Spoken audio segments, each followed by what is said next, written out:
wife last night was talking about toothpicks. Said how many trees are chopped down just so we can have toothpicks? And how could we fix that? What can you do? Well, you don't have to buy boxes and boxes of toothpicks for one thing. It's a nature trail. Where's the animal life? I don't see many insects. Haven't seen many birds. What happened to it? And that's kind of a beginning of asking questions, thinking like nature. So if there aren't very many, what's the problem here? Hello everyone, I'm Ethan Berry, co-creator of the Compression Thinking series, and today I'm sitting in the park on a beautiful day to talk with Doc about symbiotic thinking. It's what's often been called systems thinking. Only a lot of systems thinking was for industrial or mechanical or business systems. And I threw on the term symbiotic to say you're thinking about nature. You're thinking about what's going on in a place like this. Or what would I do now to affect nature either right where I am or someplace far away where the thing I'm buying or using was extracted or it's thrown to or whatever. What is this effect on nature? And that's opening the mind a lot. And if you've got that in mind, you have a different take on a lot of decisions you make. Yeah. Imagine if I was out here setting up camp, I'd be much more conscious of those sort of things. But living in the city, it's easy to fall into that mindset, out of sight, out of mind. I've been guilty of it before. Well, all of us are guilty a good part of the time because the world we live in is pretty substantially disconnected from nature. And you'd like to do something about that, but you can only do something about it one person at a time. And that's kind of what we're after. What can we do? Yeah, well, coach people to learn something about nature, maybe from books, but certainly just go look. How did you come to this realization? Like, what opened your eyes to this? I don't know, that happened over a period of time. Because I worked a lot with industry, worked in it, worked with manufacturing people, and it began to occur to me that what we were really doing was becoming more and more efficient, enabling people to waste more than they ever were able to do before. And it wasn't good for the planet, especially if the way that business typically measures things, which is just their profit, not looking at what the external effects are.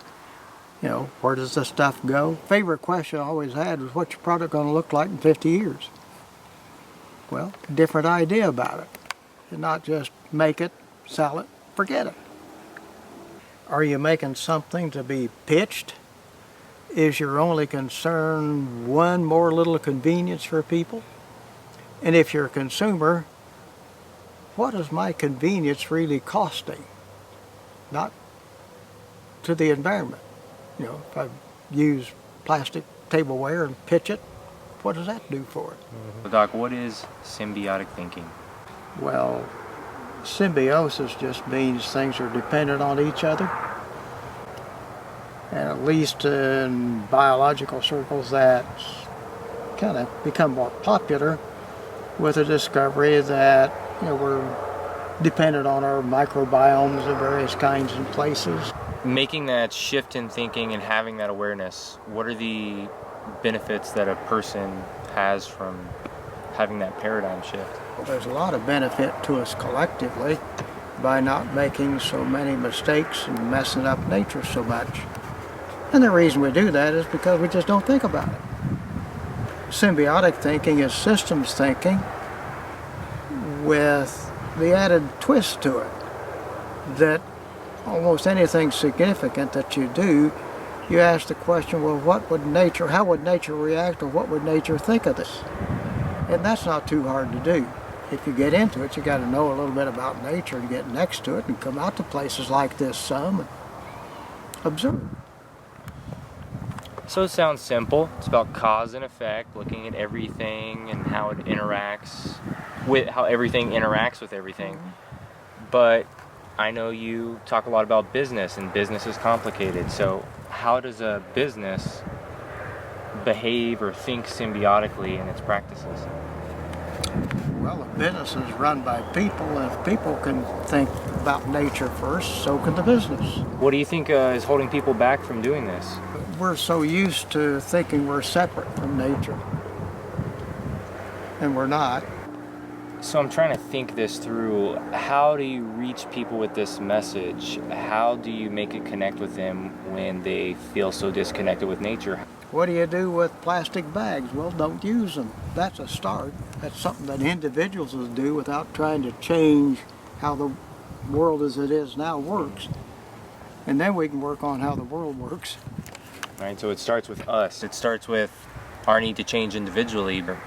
One of the things that bothers me about this is that our collective individual impact is dwarfed by the impact of these mega giant corporations and big businesses. Can you think of any body in industry who's doing the right thing here? I mean, they're the well-known ones like Patagonia, and there's seventh generation, which will only sell organic or organically made stuff. And they're not in business to extract from the ground and then throw away. That's key. They are trying to do things in a way as a business or as a person that says, let's try to make it look more like nature, so that we just use some of nature and let nature have its due. And we don't need to use a whole lot more than nature can give us. How do you measure that, something like that?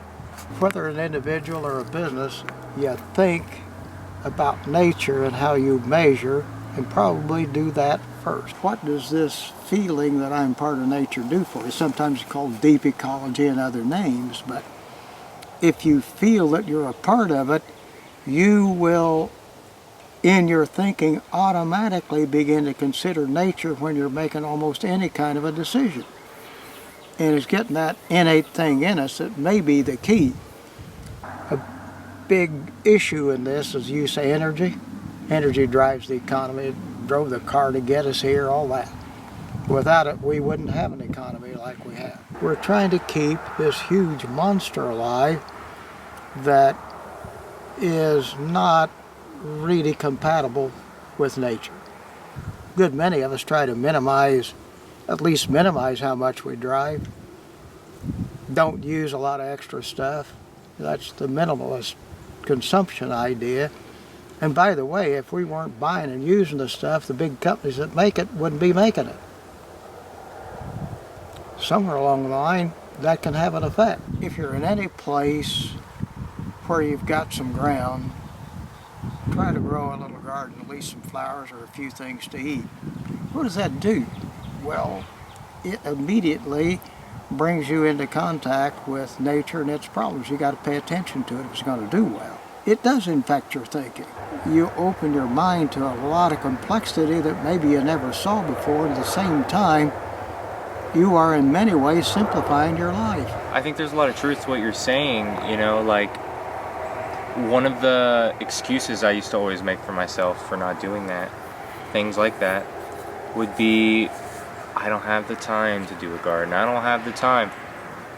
But I have the time, you know. I can stop watching TV as much. I can spend more time in planting, you know. I think that's, to a certain point, that's just an excuse people use. So when we're talking about all this, it sounds good, it sounds easy, it sounds like the steps are there and we know what to do. And yet I still feel this sense of hopelessness to a certain regard, and I don't know what to do about that. Doc, how do you feel about this? Well, I've pretty much been in that same boat. Probably feel a lot more content about it now than certainly when I was maybe not your age, but a little older. You know, you got 3 kids, a mortgage, 2 jobs. There's no time to come up for air and think about that. I did plant a garden at the time. It wasn't very well tended. Didn't pay much attention to it because I was trying to do something else. What are your objectives in life? And if you finally come up with the notion that in the end we're pretty much all just born and die anyway, so what's the point of it, you know? And there is a point to it. A lot of people have lived that way and they haven't been depressed. They haven't gone out of this world by committing suicide or anything, because their reason for being wasn't rooted in something material that could be taken away. And almost all spiritual kinds of reflection go that direction. If you really want to corrupt religion, you can turn it into the worship of money. Well, when I'm out in the woods, I feel calm, peaceful. Don't feel that fast-paced of back when I'm in the city.